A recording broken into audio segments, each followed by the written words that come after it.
Hey, everybody. Happy New Year and welcome back to the Modern Customer Podcast. I'm your host, Blake Morgan. On this show, we go behind the scenes of some of the world's most customer-centric companies. But this week, we're looking at one of the least customer-centric companies, unfortunately. And I am recording this on Wednesday, December. Oh my goodness. It's the holidays. My kids are out of school. I don't even know. What's the date? I'm going to look on my Apple Watch while I'm talking to you guys. It's Wednesday, December 28th. And something that happened today on Wednesday, December 28th is Southwest Airlines canceled more than 2,500 flights. 61% of its planned flights, according to FlightAware, a flight tracking service. There will probably be a few more days of chaos before Southwest Airlines gets its act together to refund passengers, to help them get to where they need to go. Basically, this is one of the worst airline meltdowns in history, with customers stranded, separated from their families, people carrying Christmas gifts they'd planned to deliver days ago. And when you read the stories of the stranded passengers, it's really bad out there. And so, of course, when something like this happens, especially so publicly, when a brand that people love Southwest Airlines. How many of you have read Harvard Business Review case studies about their zany, quirky, adorable culture and how they managed to, in a completely innovative way, crack the system of the airline industry, doing something totally different? And it's not just their culture that's different. It's also just how they run the company, because even how they run the company is very unique. And I'm not a professional transportation expert, but even just in the way they get airplanes out to destinations, they don't do it like United and Delta and American. They do it in their own way. They don't always bring the planes back to a central hub. But we're not going to talk about the logistics today. We're going to talk about what I think went wrong and why this company that for years has been touted as one of the most customer-centric companies out there, and definitely the most customer-centric airline, where did they go wrong? Well, we're going to look at one of the frontline employees who had a lot to say about it, a pilot who had flown with or has flown with Southwest for 35 years. When something like this happens, when there's a very major public meltdown, we start to see the public start to get to see what's happening on the inside. And it's often those frontline agents or pilots or people on the front lines of all kinds, they are aware of these problems years before anybody on the outside can see. That's my dog chiming in. And so let's hear from Larry Lanero, who was a Southwest Airlines pilot. And he says on Facebook, "I've given my heart and soul to Southwest Airlines during these 35 years. And quite honestly, Southwest Airlines has given its heart and soul to me and my family. Many of you have asked what caused this epic meltdown. Unfortunately, the frontline employees have been watching this meltdown coming like a slow motion train wreck for some time. And we've been begging our leadership to make much needed changes in order to avoid it. What happened yesterday started 2 decades ago." And then Larry, the pilot, goes back into basically the history of leadership transitions. So many of you know about Herb Kelleher, the brilliant CEO. He was CEO till 2004. Larry, the pilot, says that Herb was a very operationally oriented leader who spent a lot of time on the front line. He always had his finger on the pulse of the day-to-day operation, the people who ran it. That philosophy flowed down through the ranks of leadership to the frontline managers. He says, "We were a tight operation from top to bottom. We had tools, leadership, and employee buy-in, everything that was needed to run a first-class operation." And then 2004, Gary Kelly came in. And here's the problem that Larry, our author pilot, has with the new CEO, Gary Kelly, in 2004. Gary Kelly is not an operations expert. He is, are you guessing right now? He's an accountant. He's an accountant. And what happens when the accountants start running the operations? What takes a hit? You guessed it, it's the customer experience. Because if you have accountants running the company, and this CEO, Gary Kelly, also brought in more accountants like the chief operating officer, you just have leaders that are trying to make as much short-term profit as possible. This pilot's very sharp pieces.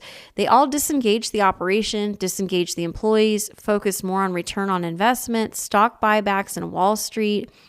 And the approach worked for Gary's first 8 years because they were still riding the strong wave that the previous CEO, Herb, had built. And Larry goes on to talk about how eventually this whole operation started to deteriorate. The tools they needed to operate efficiently and consistently were failing. Frontline employees began to see this deterioration. They began to warn leadership. They're the canaries in the coal mine, guys. This is Blake's voice now that I always tell you that your frontline agents are the first to be aware of potential disasters.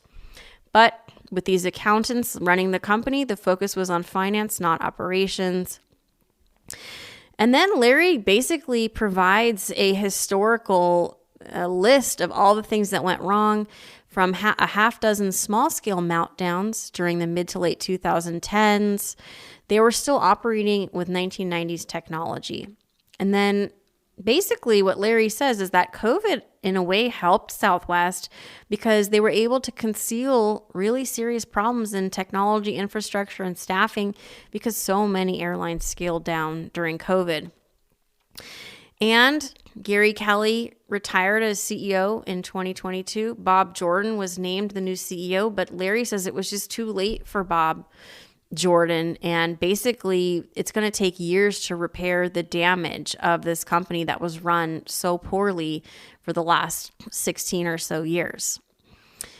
And Larry says the frontline employees were ready on the station, properly staffed. We were at airports. He says, hell, we were on the airplanes, but our antiquated software systems failed, coupled with a decades-old system of having to manage 20,000 frontline employees by phone calls. Ooh, that's rough. Phone calls. That's no way to manage a team of 20,000 people.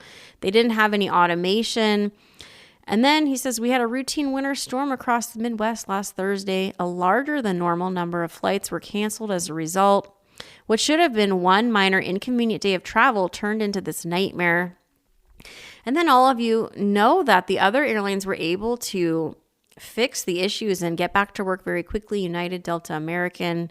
But basically, it's a complete mess. And the whole world is pointing the finger at Southwest right now, which is very sad because this company was known. This is Blake talking now, not Larry, who did a great job of outlining what went wrong. But to be a customer-centric company, you need two things that will make you experiential, which is the highest status of a business, is to be experiential, which means that you understand you are in the experience economy, that an experience can also just be an airline that contacts customers quickly, picks up the phone, has a good communication strategy when things go wrong. How do you become experiential? You do two things well. You have a psychological strategy and you have a technological strategy. And if you have the psychological and the technological together, you have a chance at being experiential. But here's where leaders went wrong at Southwest. They didn't listen, number one. They didn't listen to employees. If the canary in the coal mine says that there's a problem and you don't listen to your frontline agents and you just don't want to deal with it, it's going to erupt in your face later. Number two, leaders didn't invest in technology. They had to know that this was going to happen. If you're operating technology from the 90s. And number three, if you hire leaders that are just good producers, that's not good leadership. If the CEO was an accountant, he's a really good accountant, leaders are meant to inspire, to disrupt, And Herb Kelleher once said that the biggest threat to Southwest Airlines will come from within, not from other airlines. And people felt he was a real visionary. They miss him because even though Southwest, they had an amazing culture and they had so much fun, and all those videos that have gone viral about the flight attendants being funny on the microphone on airlines, it doesn't matter because the operations were not solid.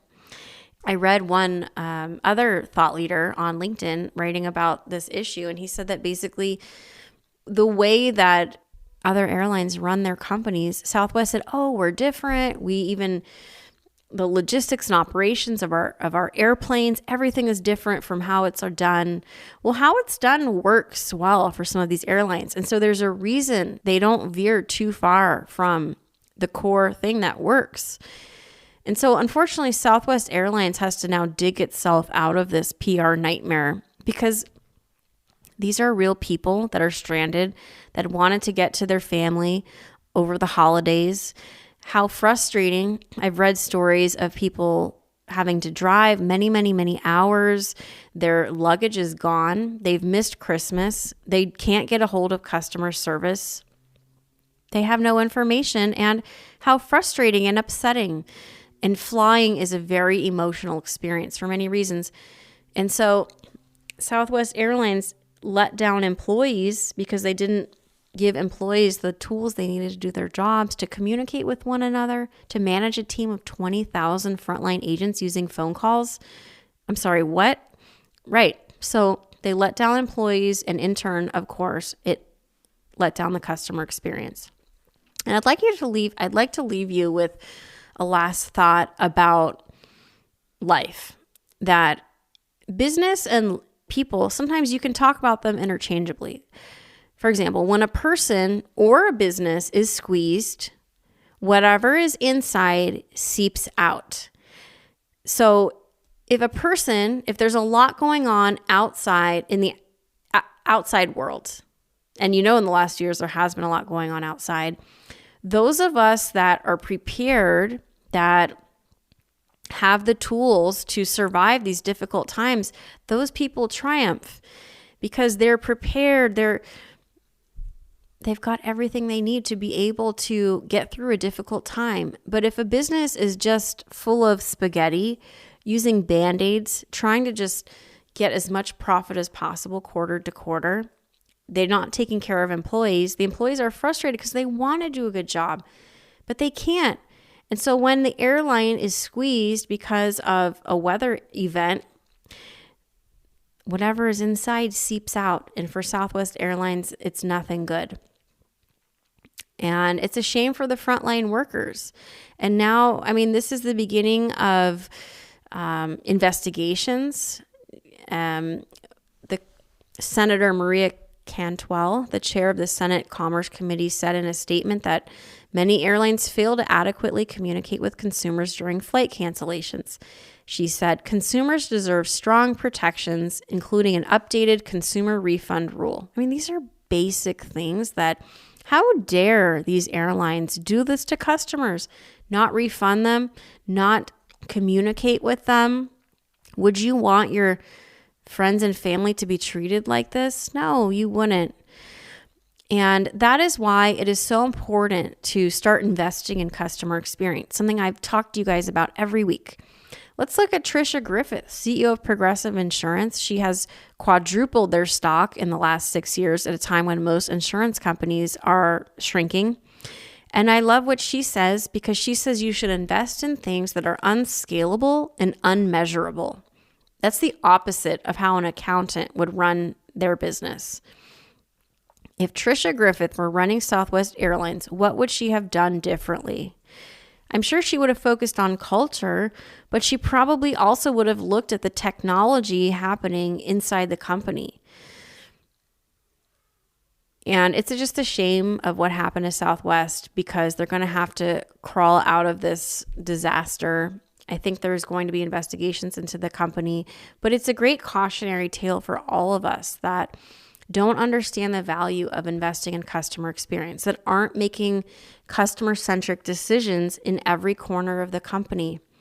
A customer-centric decision is equipping employees with the tools they need to do their jobs. It's keeping our technology updated, clean, so there are efficiencies internally, and the customer benefits from those seamless, zero friction efficiencies that help employees block and tackle for customers. I think Southwest Airlines has a lot of work to do. I am still waiting for an airline to be a beacon for all the other airlines because none of them are perfect. But it's a very operations heavy business, and you can have all the culture. We just talked about psychology and technology make you experiential. So the psychology is the culture piece. You can have that, but if you don't have the technology, you're going to miss the mark on being a customer-focused experiential company. So that is the end of the first podcast of the year. I know we're going to talk about so many more great case studies of customer-centric companies, of companies that are doing the work to prepare. So when things go wrong, they have everything they need to be able to clean up the mess quickly and move forward. And as of Wednesday, December 28th, so many of these passengers are still stranded, even with all these news stories circling. So anyway, I wish you a very, very happy first week of 2023. And I wish all of you to have a very customer-centric business. I am Blake Morgan. Thanks for listening to the Modern Customer Podcast. And if you have a minute, head over to iTunes after you listen and leave me a review so more people can find my show on how to be more customer-centric on the Modern Customer Podcast. Thanks.